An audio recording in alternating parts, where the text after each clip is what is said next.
Hello everyone and welcome to Pyanodons Mods. This is Otaku Showboat, and in this tutorial, I will be going over the Zinc processing chain. As per usual, don't forget to comment, like, subscribe, and hit the notification bell to help make this tutorial series visible higher up in search results.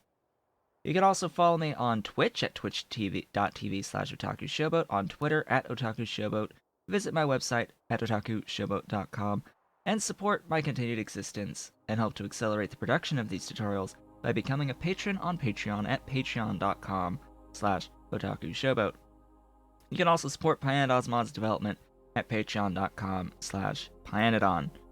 As a disclaimer, Pyanodons mods are in a constant state of flux, so any numbers I present may change. The mods for this particular save file are nearly identical to the stream save files mods, the list of which is linked in the description below this video on my website's stream schedule page. The only difference is that I am using the Infinity mod to help to showcase this processing chain. So with that said, let us get started. And I want to make note, as of this particular video tutorial, there is, again, good reason why I say that everything is in a constant state of flux, and that is because just over the past day, before recording this video, Pyanodon has modified the coal processing buildings module slots. So the module slot counts for coal processing have been adjusted as of today. The base values of them have been adjusted for the number of module slots. So they're different now for everything that falls within this category on coal processing. For the most part, everything is adjusted. So overall, a lot better balanced than what it was before. You probably don't need to actually run any additional mods anymore for adjusting the module slot counts, especially since that's now part of the base Factorio itself. Anyway, so Zinc. Zinc ore will require syngas to mine. You're not going to be needing zinc until you are setting up circuit 2s. So even though you could mine it and even do raw ore processing at Red Science, you could even throw this stuff into stone furnaces and make some zinc plates. You're not going to actually use any of it until you're on the path to circuit 2s. So as for the timing of this, it's syngas to mine, plus you only need it when hunting for your circuit 2s on your circuit 2 chain. You're going to be needing it, by the way, for zinc acetate, as well as for zinc chloride, which is used in filtration media in particular. So anytime that you feel the need to use filtration media, you will need zinc in the form of zinc chloride for your filtration media.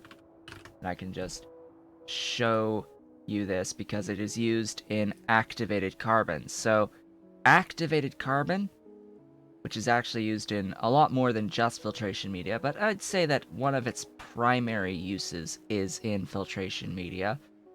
You need zinc chloride, and that's going to need hydrogen chloride, as well as zinc plates to make.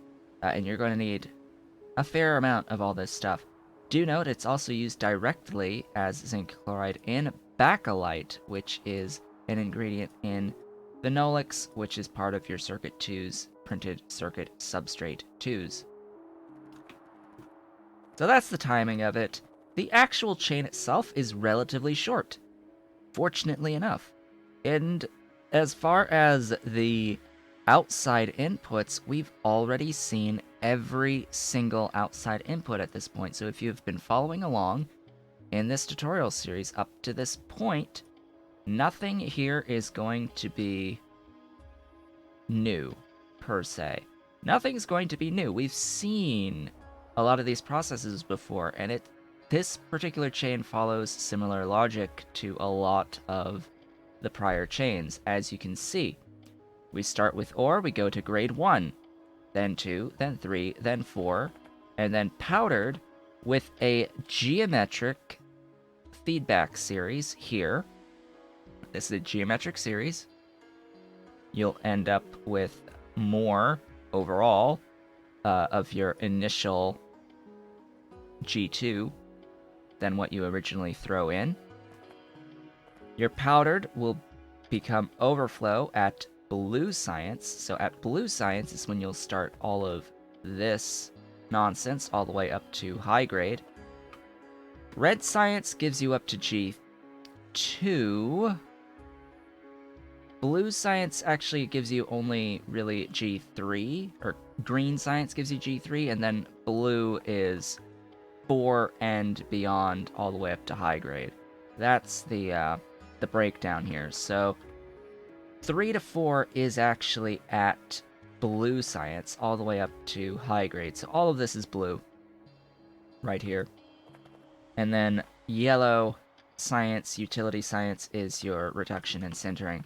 So you have your powder, you make it into overflow, then you'll turn your overflow into pulp and waste, and the pulp 1 into 2 and the 2 into 3. All of this will produce waste, of which the combined waste will become pulp 4.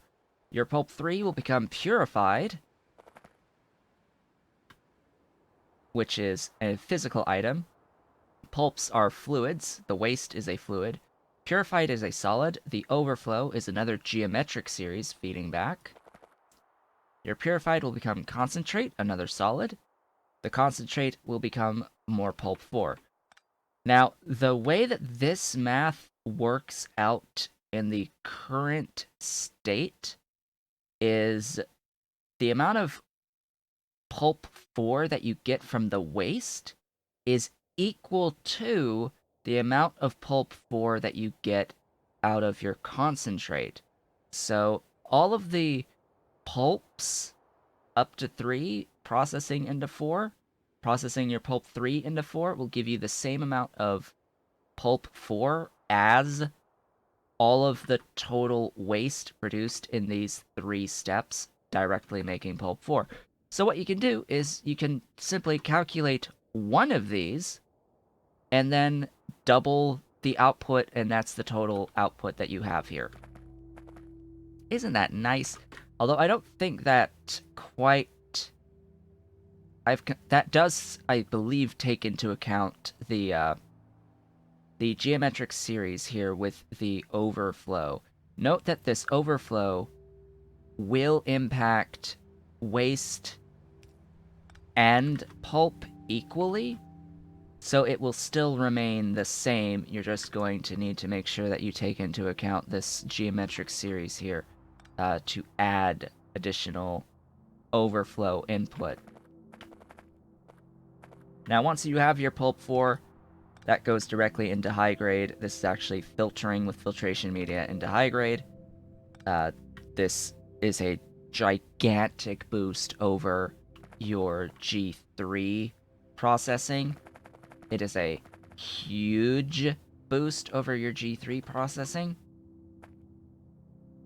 And then, of course, reduction and sintering is just a bonus no matter what. Huge bonus no matter what. So let's actually take a look at this and see what we are actually working with here. Your first step needs iron sticks. It needs iron sticks. And this is the main complaint people have about the zinc processing chain, in my opinion, is the fact that you need to directly consume iron to process zinc. I have built this around the idea of processing 15 units per second of zinc across the board. So we can see that this is 9 iron sticks per second to process 15 zinc. Without productivity modules producing these iron sticks, it is half the amount as plates, so 4.5 plates of iron per second to feed 15 zinc ore processing per second. This improves if you are using the productivity modules, which I would highly suggest doing to help to reduce the overall input of iron into this system. You will need a lot of zinc. Like, that is not an understatement. Zinc is probably, outside of like iron and chromium, the number 3 in terms of the metals. You need a lot of zinc, So but you will only need a lot of zinc going into the late game, the really late game, like purple science and beyond, is when you'll start seeing your demand balloon on your zinc. So you have time, but bear in mind that when you set up purple science, that's when you're going to be wanting to scale up your circuit 2s, where you're going to be needing to scale up your circuit 2s dramatically. And circuit 2s use a lot of zinc in the form of zinc acetate. So definitely bear all of that in mind. And because you have a demand for iron to feed into your zinc inherently, you will have to make sure that your iron supply is able to keep up with your zinc demand, as well as all of the other outside inputs further down the chain, and you will need to do higher level processing of zinc. It is not optional. You will need to go as deep into this chain as you possibly can, as soon as you can, to make sure that you have the zinc to feed the demand that is coming. So, we start off, we end up with soil and stone in the first step that you have to deal with in some way, shape, or form.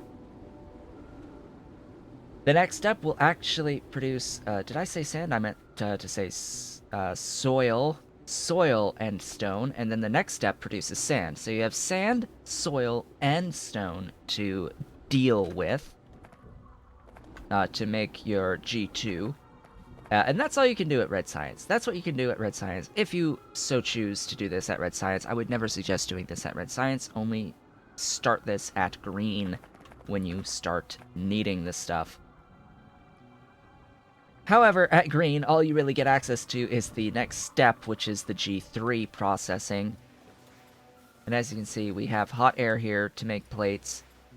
From the ore, we have the G2 at red, and then we have the G3 at green, and this is going to need heavy oil. You need heavy oil and limestone from G3 onwards. Every single one of these, outside of powdered here, that you're never really going to do at powdered. Everything's going to be needing heavy oil and limestone to some extent. Once you're at blue science and you want to continue your chain, you will need to make grade 4. This is the ball mill yet again to make the grade 4. This will give you some coal dust as the output at 50% of the time.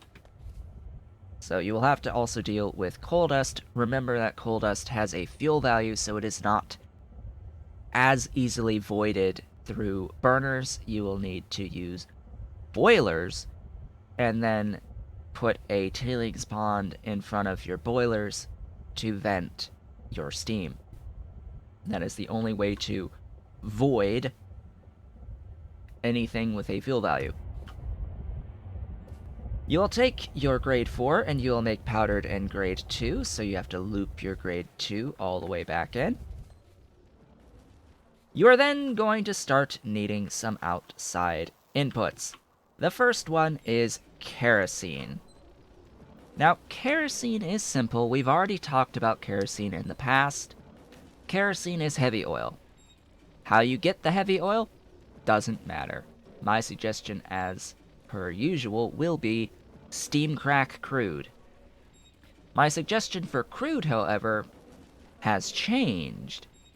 There is a recipe for crude that is syngas plus aromatics. That is the way you want to go. Syngas plus aromatics equals crude oil equals heavy oil, or not, yeah, equals heavy oil equals kerosene. And that's what you want to use here. That is exactly what you want to use here.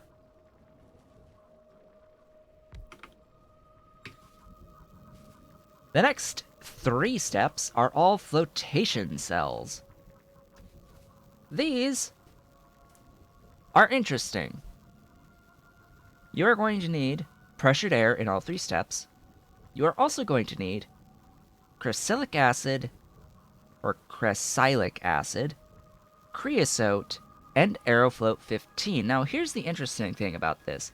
Aerofloat 15 needs crylic acid, and crylic acid needs creosote. So if you've made Aerofloat 15, you already have your creosote and your crylic acid. Amazing! It's great how this works. It's like, oh, each step in this chain to make the Aerofloat 15 is used here. Remember that crylic acid has been used. We've used Aerofloat 15 in the past. Crylic acid is phenol and nextlet and creosote. Aerofloat 15 will need phosphorus pentasulfide, as well as aromatics in. Chances are you already at least are able to make your aromatics, because you might have excess creosote to do that. Creosote, of course, coming from tar directly. So, bear all that in mind. And we've seen this in the chromium chain in the past. So if you have happened to be like me and have set up your chromium processing at Blue Science up through Pulp 7 processing, you already have an excess amount of Aerofloat 15, as well as crylic acid and creosote. So you could just pipe this over to your zinc processing setup. Note also that this uses an incredibly tiny amount of your Aerofloat, a fair amount of creosote, but also an incredibly tiny amount of your crylic acid. So your Aerofloat and your crylic are very, very small amounts. You should definitely have as much as you could need for these processes here. Now, turning the waste into Pulp 4, that's just water in. But at your Pulp 3 into your zinc overflow and purified zinc, you're going to need some sodium hydroxide, a small amount, as well as a small amount of grease. Now, we've talked about grease in the past, because grease is used in tin processing, as well as copper and titanium processing. We should have our process to make grease set up by now, but if we don't, it is lube plus lard plus nextlet. Moving along, purified into concentrate is going to give us a small amount of lead dust. Now, do with lead dust whatever you so desire. My suggestion is direct convert it into silver, and if that particular chest of silver starts to overflow, void the excess. So void the excess, but first convert to silver, because you can put your lead dust and make it directly into silver, or if you so desire, you could divert it to your lead processing chain. your actual lead processing chain, put an input priority on it to make sure it gets used preferentially, and as long as you have at some point at the end some way to make sure that that process continues to move 100% of the time, you'll be good. Now, taking your concentrate and making it into the pulp 4 is going to require lime as well as soda ash regeneration solution. Soda ash regeneration solution is saline water plus ash.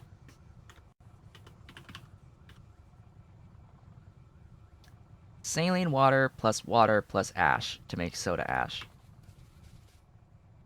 Now, once you have all of your pulp 4, and we've already discussed soda ash in the past as well, all of your pulp 4 will be filtered to make high grade with filtration media.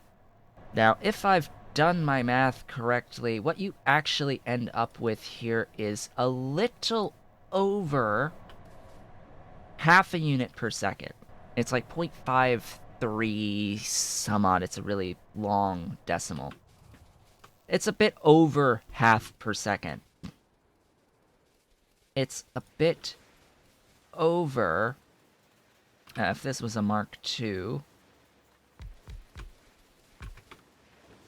it's a bit over half per second, which means that if you want to fully process all of your high-grade zinc in a Mark II Advanced Foundry at Blue Science, you're going to need at least one speed module, level 1, to make sure that you have the space savings here to only use the one building to process all of your high-grade zinc. It'll be for 15 or in, a little over half of a high-grade out. And by the way, the amount of molten that it produces is enough to make like over 35 per second, or around 35 per second of plates.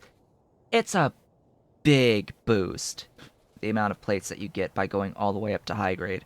Your 15 per second is going to end up more than double the amount that you put in as plates in the end. And that, of course, at Yellow Science will only make that even better, because you end up in this process 1 high grade to 1 reduced to 2 sintered. So 1 high grade equals 2 sintered. 1 high grade is 2 sintered, huh? Well, what's the difference here? So at sintered we have 0.75 into 97.5. Actually, no, what I'm going to look at here is the actual recipe. So 1 is 130. 1 sintered is 130, so 2 sintered is 260. 2 sintered is 260 versus 1 high grade at 132. Yeah, so you've nearly doubled. You nearly doubled this output from your high grade. So you go from just under 35 per second to like darn near 70 per second of your zinc plates. And that's required. That's required because you're going to be needing several hundred per second by this point in the game. You're going to be needing several hundred per second in demand by the time you reach this point in the game, so that's just lovely. That is just lovely how this will all work out in the end. So, that's the zinc chain. It is not that bad by comparison to some of the other chains. The outside inputs are all very reasonable, or at the very least, the amounts used are small enough that they act more as a check to see if you have it or not. Note that I'm saying that it's in terms of the gameplay, it's checking if you have it or not, just in terms of the volume that you need, let alone the realities of these things actually being used in real life in the similar processes. It's always nice when those two things align, but they don't always necessarily have to, per se. That does it, folks, actually. That just about does it. Now, I did want to at least make mention of some of the things that zinc itself is used for, because I've tended to be either hit or miss as to whether or not I talk about alloys. And like things that are involved in this. And since this is a relatively short video thus far, I do want to at least mention that zinc is involved in one alloy, and that is the silver zinc alloy, which is probably AGZN. AGZN. Had it right the first time. Silver zinc alloy. Only one way to get it, which is directly through plates, as well as silver plates with refined syngas. It gets used a lot in superconductors. You're gonna need it for superconductors, and if you're doing biopolymers, you're needing the silver foam as well. You're needing the silver foam for the biopolymers, as well as for the superconductors for lots of Mark III and space science, and even circuit 4s, and yeah, Mark IV stuff, your beautiful robots, antimatter. You need a lot. You need a lot of silver zinc alloy. You also need a lot of zinc chloride, a lot of zinc acetate, a lot of, eventually, zinc nano complex / nano compound for things, and you will also be using a lot of the plates themselves. Zinc is actually only, like, zinc plate itself, batteries, in a recipe that you're not going to use for batteries. Don't use this recipe for batteries. It's used in zinc chloride, a methanol recipe that you're probably not going to be doing. Silver zinc alloy that you'll need a lot of. Ferrite that you'll use a lot of in the path to circuit 2s. Zinc acetate that you'll use an absolute ton of across the board, even beyond circuit 2s. And then the zinc acetate is used in the nano compound, which is used in the nano complex, and all that great stuff is used in advanced coating. This is your purple science for your advanced coating. P-dope silicon is your circuit 2 chain for your zinc acetate. So yeah, it's used in a lot of stuff from circuit 2s onward, and it will only keep bloating and bloating and bloating and bloating and bloating, and you will need hundreds per second of the stuff. So in the end, my suggestion to you is, while it's okay to start with 15 per second in of the ore,